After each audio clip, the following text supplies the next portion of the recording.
Bienvenidos. Cuando escuchamos la palabra migrante o migración, casi automáticamente pensamos en visas, en pasaportes, en aeropuertos, quizá obstáculos, ¿no? Como la ilegalidad, el mismo tapón de Darién ubicado en Panamá, que está de moda por la serie de Pluribus ahora. Sin embargo, hoy quiero desafiar esta idea que tenemos. La interculturalidad más compleja a veces ocurre sin salir de nuestro propio país. Y hoy quiero hablarles del tema de migración y la comunicación intercultural, pero desde una óptica poco discutida, la migración interna dentro del Ecuador. ¿Por qué elegí este tema? Bueno, Ecuador es un país de mundos totalmente distintos, ¿no? La sierra y la costa, moverse entre ellas no es solo cambiar de clima, es cambiar de códigos, de costumbres, de tiempo, incluso mismamente de lenguaje, muchas veces. Y para entender esto no solo usaremos la teoría, sino que me gustaría analizar el caso real de un amigo mío, Javier Solís, basado en su testimonio que entregó como trabajo autónomo número 2 para esta materia, llamado Crecer entre la niebla y el estero. A través de su historia desglosaremos tres conceptos que considero claves, lo que es la llamada generación 1.5, el choque de hábitos y la glotofobia.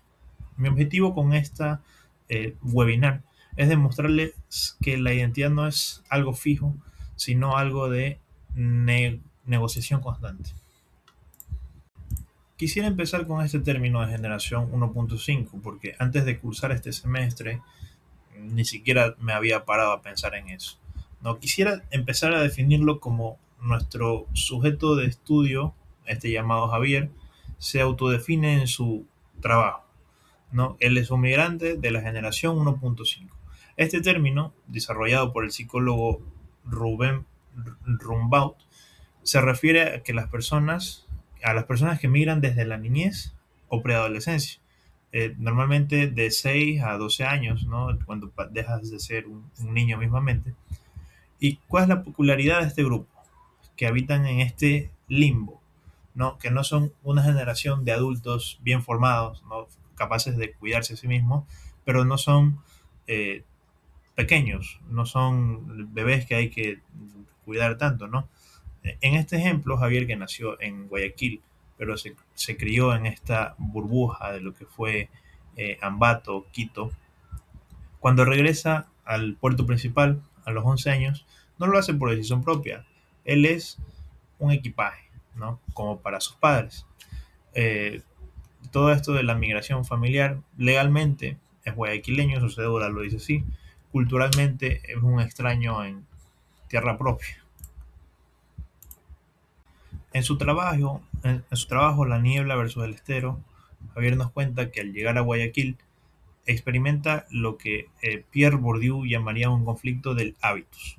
¿Qué es el hábito? Son estas disposiciones que incorporamos desde niños, cómo caminamos, cómo saludamos, cómo valoramos, ¿no? Cómo nos portamos en general.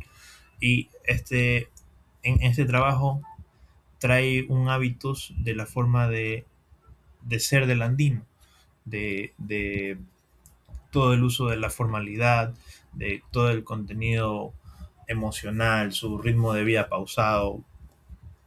Y cuando él vuelve a Guayaquil, ¿no? Él lo describe como frenético, físico y directo.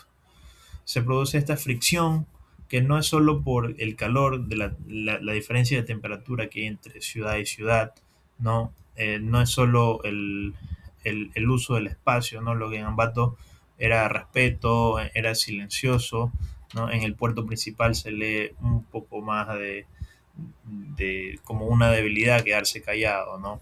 Siempre tienes que tener algo que decir, opiniones para soltar. El guayaquileño casi nunca se queda callado. Y este desajuste fue uno de los que más les chocó eh, culturalmente, según su obra. Eh, Nos cuenta también que su vida escolar, ¿no? Fue un punto crítico en su vida, la discriminación que tuvo por el tema del lenguaje, ¿no? Hablando sin ofender, ¿no? Hablaba como serranito, ¿no? Y esto se conoce como glotofobia, ¿no? Estudios recientes en eh, señalan que Ecuador tiene el acento más marcado como una jerarquía social, ¿no? Lo que es la R, ¿no? Cosas típicas de la sierra, para él se convirtieron en un estigma y sus compañeros lo etiquetaron como paisanito mismamente, una vez más sin ofender. Y para sobrevivir a esto tuvo que generar una estrategia de asimilación forzada, por así decirlo. Tuvo que aprender a neutralizar su acento, a poder eh, usar jerga local y dejarse llevar por todo esto que lo rodeaba ahora. Puede sonar doloroso, ¿no? Como la presión social te obliga a, a matar por completo esta identidad que querías tener, pero es lo que hay.